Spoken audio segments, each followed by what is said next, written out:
अस्सलाम वालेकुम दोस्तों, मैं हूं सईद उमर फारूक अपने चैनल नंबर स्पीक्स की एक और एपिसोड के साथ आपकी खिदमत में हाजिर हूं। दोस्तों आज के एपिसोड भी हज स्पेशल एपिसोड है और आज के एपिसोड में बहुत दिनों से एक बार-बार कंसिस्टेंटली कमेंट सेक्शन में एक आपकी तरफ से रिक्वेस्ट आ रही थी, बार-बार तकाज़ा किया जा रहा था कि जो डॉक्यूमेंट्स हैं, ये कौन-कौन से डॉक्यूमेंट्स रिक्वायर्ड होंगे हज 2023 अदा करने के लिए। तो उस पे एक तफसीली वीडियो बना दें, तो मैंने सोचा कि मैं आपको ये क्योंकि लास्ट ईयर भी मैंने बनाई थी, तो मैंने सोचा मैं दोबारा आप लोगों को रिवाइव कर दूं क्योंकि अब हज 2023 के लिए हो सकता है कोई चेंजिंग हो या कुछ लोग भूल गए हों। तो उस पे मैं आप कंप्लीट आपको डिटेल प्रोवाइड कर देता हूं। बट वीडियो स्टार्ट करने से पहले आपसे सिर्फ इतनी सी रिक्वेस्ट है कि अगर आप हज और उम्रह से रिलेटेड लेटेस्ट इन्फॉर्मेशन से वाकिफ़ रहना चाहते हैं तो अभी नीचे दिए गए सब्सक्राइब के बटन पर क्लिक करें, क्योंकि इस पर आपको कोई कागजात जमा नहीं करवाने।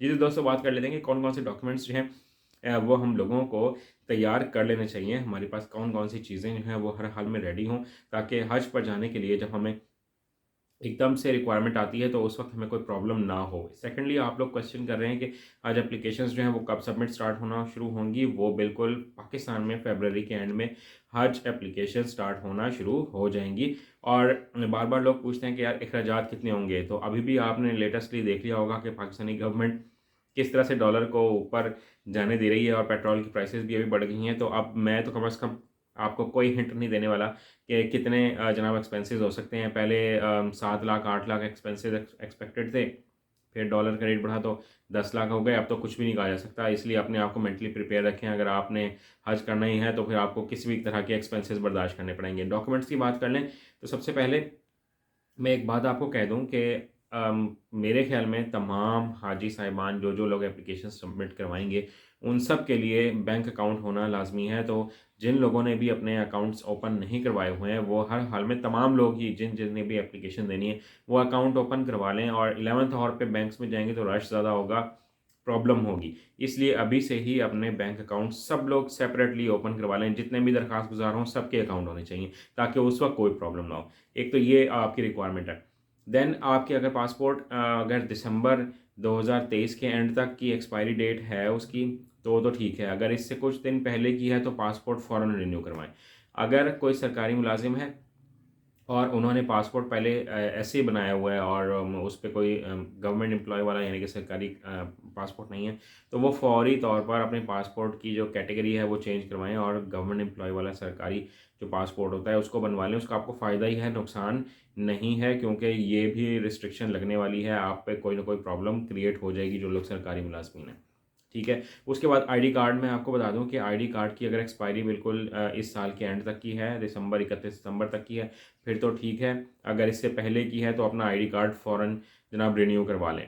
फिर वो लोग जो लोग जिनकी शादी होने वाली है, कुछ लोग बहुत क्वेश्चन कर रहे हैं कि हमारा निकाह है मार्च में या अप्रैल में, तो हम लोग फिर अपने अगर शादी जब हो जाएगी उस वक़्त तो हम अपने मिसेस को अपने साथ लेके जा सकेंगे।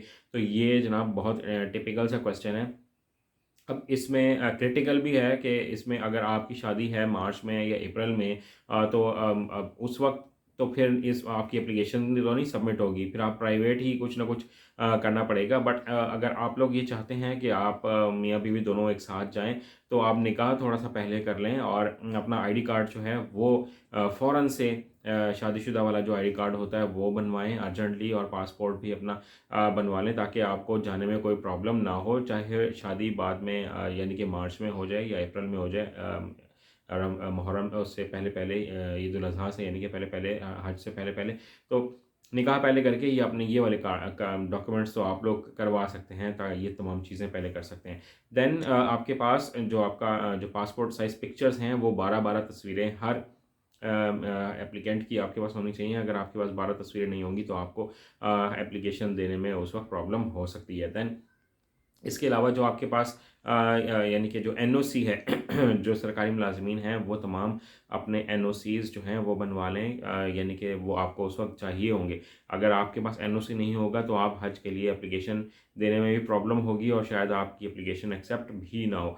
बार-बार लोग ये पूछते हैं कि जिन लोगों ने पिछले साल एप्लीकेशन दी थी, तो उनका क्या बनेगा? और अगर जैसे वो वेटिंग लिस्ट में थे और फिर उनका नाम नहीं आया, तो मैं पूरी उम्मीद यही है कि इस साल उनको प्रायोरिटी दी जाएगी। तो आप लोग भी अपनी तैयारी रखें। उम्मीद यही है कि इंशाल्लाह आप लोग ज़रूर जाएँगे।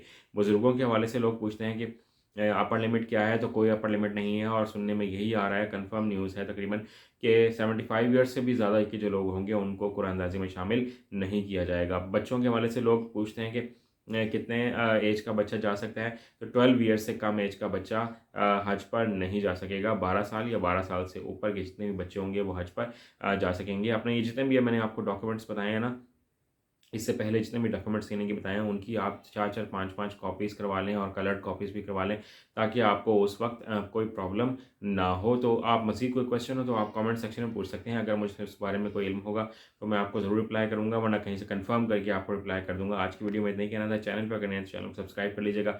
अपना अपने घर वालों का बहुत ज़्यादा ख्याल रखिएगा। अल्लाह हाफ़िज़।